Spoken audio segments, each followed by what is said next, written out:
বা আমার বাপ মা দেখাশোনা করবো, আমাকে ভালোবাসবো, সংসার করব, এরকম একটা লোক খোঁজার জন্য আর কি অনলাইনে আসলাম। হ্যাঁ, আমি চাচ্ছি যৌতুক ছাড়া যদি কোনো ছেলে বা কোনো ব্যক্তি আমাকে বিয়ে করতে রাজি হয়। আমি গরিব ঘরের একটা মেয়ে, তো আজকে আপনাদের সামনে আসলাম আমার জীবনে কিছু কথা বলার জন্য।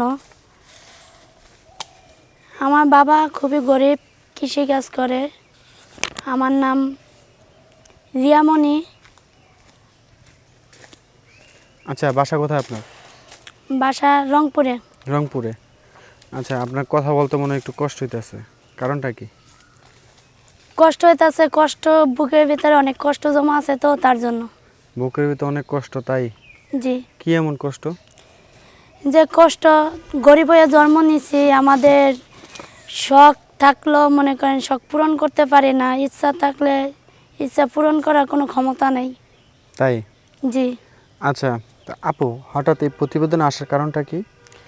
আসার কারণ একটাই, ভালো মনের একটা মানুষ খোঁজার জন্য, যে আমাকে সুখী করতে পারবো বা আমার ফুল ফ্যামিলি দেখে শুনে রাখতে পারবো, তার জন্য। কেন আপনার ফ্যামিলি দেখে রাখবে কেন? আমার ফ্যামিলি খুবই গরিব, দিন আনে দিন খায়, আমরা 4 ভাই বোন। কিন্তু টাকা পয়সার অভাবে লেখাপড়া করতে পারতাছি না। বাবা অসুস্থ, বাবা আগে কাজ করতো, এখন বাবাও বিছানায় পড়ে গেছে, কাজ কাম করতে পারতাছে না। এখন মনে করেন সংসার চলে না। আমি, আমার বোন বাসায় কয়েকটা দিন কাজ করছে, তো মনে করেন বাসা বাড়িতে কাজ করা তো অনেক জটিল ব্যাপার। অনেক ছেলেরা আছে বা অনেক মালিক আছে, নেগেটিভ চোখে তাকায় বা নেগেটিভ ইঙ্গিত করে। এজন্য মনে করেন বাসায় কাজ করাও বন্ধ করে দিছি। তার জন্য একজনের কাছে খবর পেলাম আপনাদের, তো এই জন্য এখানে আসলাম সাহায্য চাওয়ার জন্য। মানে মোটামুটি কি মানে সাহায্য কি বলতে কি অর্থের সাহায্য না দরকার, না কোনো একটা ভালো মানুষ দরকার যে পাশে দাঁড়ানোর জন্য? অর্থের সাহায্য না, আবার অর্থের সাহায্য দরকার। অর্থের সাহায্যের পাশাপাশি আমার ভালো মনের একটা মানুষ দরকার, যে আমাকে ভালোবাসবো, বিয়ে করব, সুখী সংসার করব, আর আমার ফুল ফ্যামিলি দেখাশোনা করব যতটা সম্ভব। আমার তো ভাই নাই, আমরা 4 বোন। তো সে যদি চায় যে না আমার ফুল ফ্যামিলি দেখাশোনা করব, আমার 3টা বোন আছে, আমি বাদ দিয়ে তাদেরকে বিয়ে দিব বোন ভেবে, বা আমার বাপ মা দেখাশোনা করব, আমাকে ভালোবাসবো, সংসার করব, এরকম একটা লোক খোঁজার জন্য আর কি অনলাইনে আসলাম।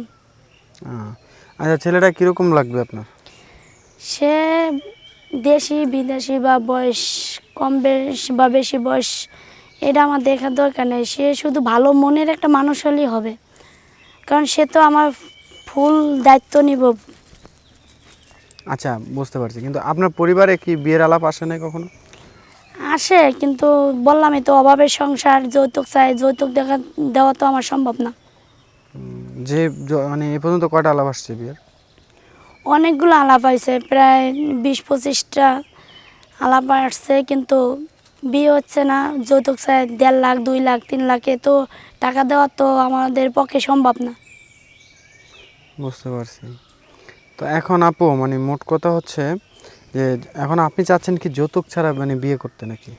হ্যাঁ, আমি চাচ্ছি যৌতুক ছাড়া যদি কোনো ছেলে বা কোনো ব্যক্তি আমাকে বিয়ে করতে রাজি হয়, আর বিয়ে করার পাশাপাশি আমার ফ্যামিলিও একটু দেখাশোনা করব, সাহায্যে হাত বাড়াবো, এরকম একটা লোক পাইলে আমি অবশ্যই তাকে বিয়ে করব। বুঝতে পারছি। আচ্ছা আপু, আপনার সাথে যোগাযোগ করবে কিভাবে? আমার সাথে যোগাযোগ করাতে হলে ভিডিওটা শুরু থেকে শেষ পর্যন্ত দেখতে হবে, আর ওখানে শেয়ার অপশন আছে, ইমো হোয়াটসঅ্যাপ নাম্বার দেওয়া আছে, ওই নাম্বারে কন্ট্যাক্ট করতে পারবো আমার সাথে। ইমো হোয়াটসঅ্যাপ দুটোই আছে? জি। আপনার কি অ্যান্ড্রয়েড সেট? জি। আপনার দিন আনেন দিন খাইতে পারেন না, আবার অ্যান্ড্রয়েড সেট ইউজ করেন? এটা ইউজ করি না, এই তো মনে করেন একজনের কাছ থেকে চাইয়া তারপরে নিলাম, যাতে মনে করেন আমি এই যে আপনাদের এই যে ভিডিওর ভিতরে আসছি, তাদের সাথে তো যোগাযোগ করতে হবে, এর জন্য। মানে এটা কি ধার নিছেন না আপনাকে একবারে দিছে, একবারে চাই? না না, একবারে দেয় না, ধার নিছে, কিছু দিনের জন্য দিছে, যাতে আমি কয়টা দিন চালাইতে পারি, তাদের আমি একটা মনে মানুষ মিলাইতে পারি, মিলাইতে পারলে আবার তাদেরকে দিয়ে দিব। আচ্ছা আপু, আমরা প্রতিবেদন একেবারে শেষ পর্যায়ে, দর্শকদের উদ্দেশ্যে কিছু বলার আছে? দর্শক দেখে এটাই বলার আছে যে আমার সব কিছু মাইনা বিয়া করতে রাজি আছে, সেই এই নাম্বারে কন্ট্যাক্ট করবেন, যোগাযোগ করবেন।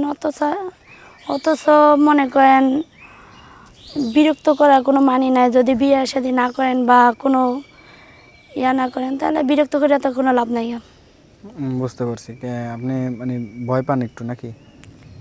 হ্যাঁ, ভয় তো পাইতে আছি, আর কখনো তো আমি এভাবে আসি নাই, আজকে আসলাম এই জন্য ভয় ওই আপনি পাইতেছি। যে কথা বলতেছেন থুতুমুতু খাইতেছেন এটাতে বোঝা যায়, বুঝেন নাই? আবার হাসিও দিলেন, আমার কথা শুনে আসলেন না? হ্যাঁ, আপনি কথা শুনে হাসি দিলাম। আচ্ছা আপু, আজকে এই পর্যন্তই তো, আপনিও ভালো থাকবেন, ঠিক আছে? জি।